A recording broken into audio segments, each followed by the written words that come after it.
Hey guys, what's going on? In today's video we're going to be discussing repurposing older mountain bike wheels for gravel usage. So with the latest released gravel wheels becoming ever wider, it got me thinking, what are the advantages and disadvantages of using mountain bike wheels, older mountain bike wheels, for gravel? So first off, what are the wheels we have here? These are a set of Hope hoops. These are Hope Pro 2 Evo hubs, 32 spokes, double butted spokes mixed with Stan's ZTR Flow XE rims. Now starting at the rims, what considerations should we make here? And the first and most important one is the pressure limits that the wheels might be designed for. Now you should be able to find this on the rim sticker itself, the maximum pressure the rim can take. For this rim, at a 2.0 tyre, the maximum pressure is 40 psi, which for me and my usage is perfectly acceptable for these tyres. Second consideration is the width of the rim itself. Now these have an internal rim width of 25.5, which is on trendy wide at the moment, and this does have the effect of pumping up the volume of the tyre, so these 38C Gravel Kings are around 42-43C in width, which in turn means if you're running a tight tyre clearance as it is, you may need to downsize your tyres.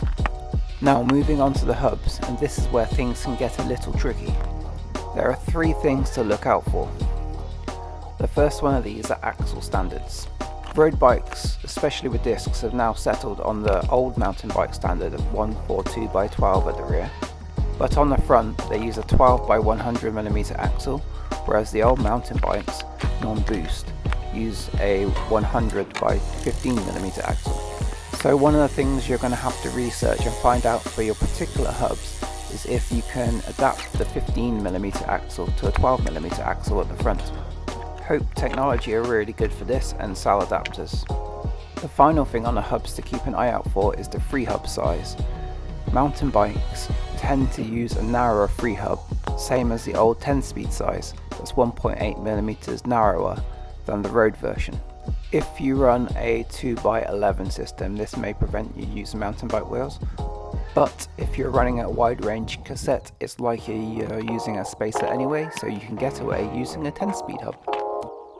So, to summarise, you can use mountain bike wheels as gravel wheels, but a chunk of significant research is needed to understand the maximum tyre pressures and the axle standards for your bike and usage. But there is some good news. You may have a set of older mountain bike wheels floating around your garage that you can use. A lot of mountain bikes these days have moved over to the Boost standard, which is a wider hub and rear wheel spacing, meaning there's a lot of defunct and no needed wheels out there anymore that you can repurpose. Supply of brand new wheels with the old style axles isn't so great, but this means the second-hand market has plenty to choose from at very reasonable prices.